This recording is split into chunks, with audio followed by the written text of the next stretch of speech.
Chapter 5 Titania's Birthday.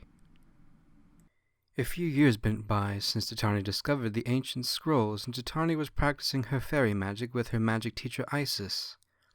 While practicing her fairy magic in a mock duel, Isis disarms Titania's magical ability multiple times and comments, "You're using too many standard attacks. Use the unpredictable."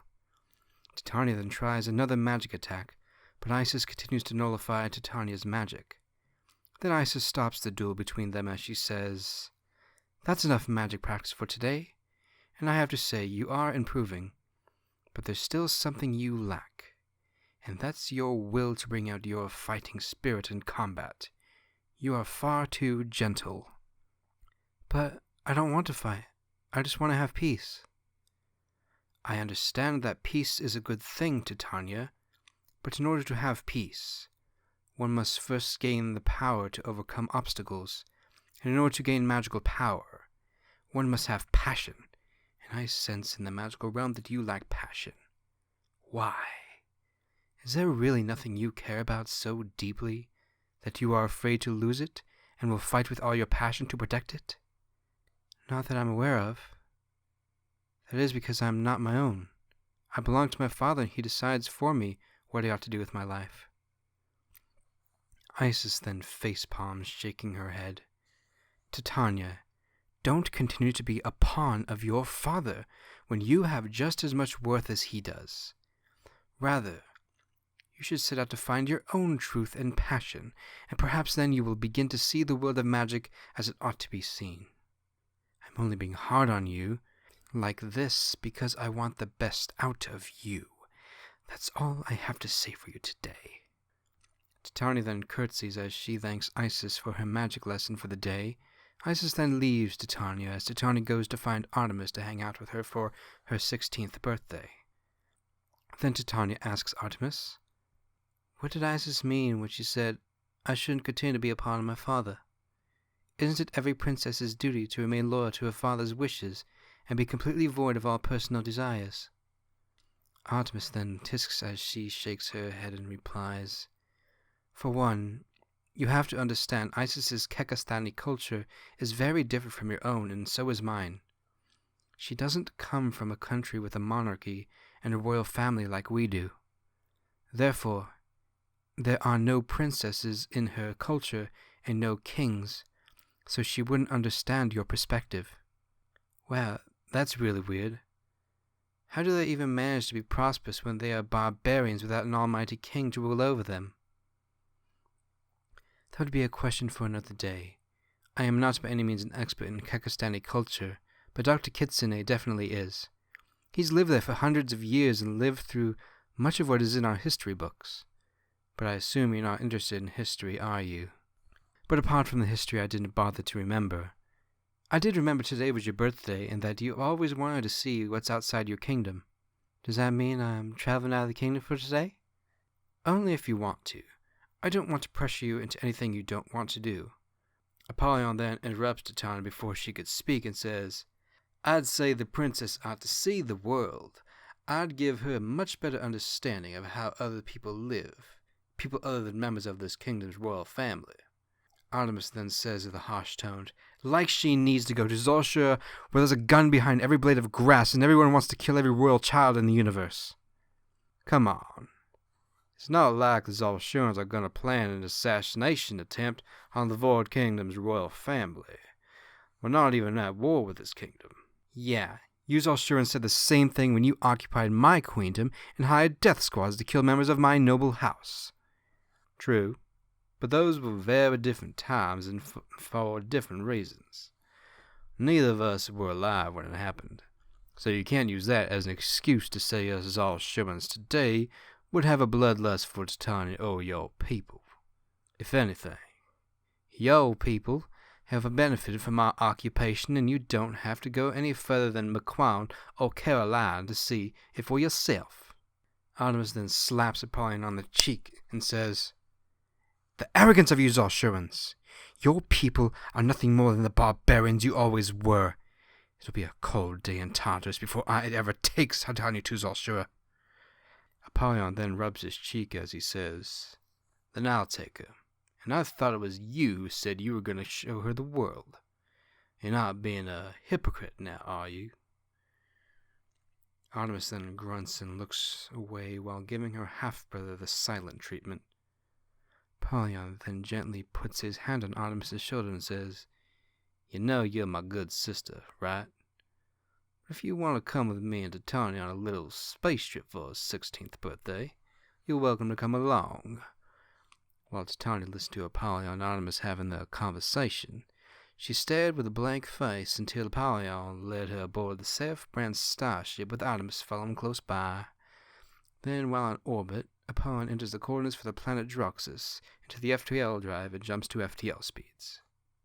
Meanwhile, in King Azriel's throne room, he asked his General Emilio, "What is your progress with the weakening of the Americans and Szolsurans for my plan to destroy them and claim them for my own?" Emilio then replied, "Progress is exceeding expectations. I still can't believe how well our false flag attacks with fake Szolsuran battlecruisers have caused the Americans to declare war on Szolsura for so long. I'd estimate that if this trend continues for a few more years, the Americans and Szolsurans will be too weak to defend themselves against one of our invasion forces. Then we will be able to implement the next phase of my plan." "Excellent. I've quite the beautiful sight, isn't it? The two greatest hyperpowers destroying themselves ultimately for my glory. How absolutely charming. Tell me more of your successes."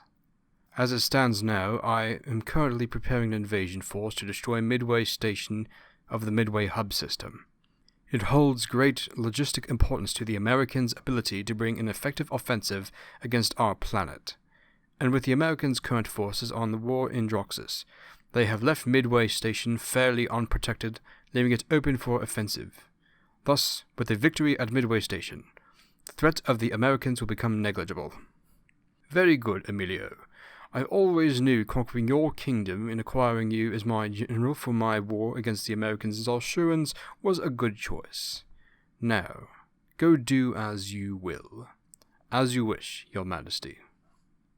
While on Draksus, Apollyon checks Artemis and Titania into the executive suite at the Apollyon Resort and hauls their bags up to their room. Then Artemis takes off her heavy dress and puts on some more comfortable clothes similar to Szolsuran fashion, as not to draw attention to herself. Then Artemis plops herself onto the bed while letting out a big sigh. Then Titania says while lying next to her, "Howdy, Artemis." Artemis then looks at Titania with a confused expression. "Howdy? That's not royal vocabulary. Where did you hear that word?" "I hear Apollyon use it sometimes, all the time whenever he's away from my father." "That's probably just his Szolsuran accent." "That's what I thought too until I looked it up and what a Szolsuran accent sounds like, and it doesn't sound like anything Szolsuran." "Are you sure he's a Szolsuran and not from somewhere else?" "Now that you mention it, I guess I could let you in on a little secret so long as you promise not to tell anyone else." "I promise. And let me tell you, although he spent most of his life in Szolsura, he wasn't born there. He's actually from another planet and country entirely and spent most of his early years there." Artemis then sat up and looks down as she says, "I too was born in the same household as him, although we were separated from a young age. And in all honesty, I would have much rather lived in that country. But my lineage to the Speaker of Luna, Queen Paxera, dictates my destiny to be as her next heir to the throne which dragged me back to my queendom. I'd rather not talk much more about it." Titania then gently rubs Artemis on the back and says, "But I'm proud that you chose to serve your queendom over familial bonds. It's very noble of you to put your duty before your relationships, just as the goddess Sylvanus said in our fairy heritage. I'm also curious to learn where your people come from. Where do the Selenese come from?" Artemis then lightens up and says, "According to the Vertok scriptures, us Selenese are the daughters of the goddess Luna and men the sons of the sun spirit Solara. And since Solara is lower than Luna, that is why us women rule over men in my queendom as the goddess of nature herself intended." Apollyon then mutters under his breath, "If they existed." Artemis then looks at Apollyon and asks, "What was that?" Apollyon then clears his throat and says louder, "Ahem! If they existed, are you so gullible that you believe everything the Vertok tells you?" Artemis then glares at Apollyon in the eyes and says under her breath, "If you're going to insult the history and traditions of my people, you may as well just leave now." Apollyon then taps Artemis on the nose with his index finger and says, "Then perhaps you ought to let your older and wiser brother tell you the truth of your own history so you're not so angry next time. Have you ever thought to look into how us Szolsuran see our shared history?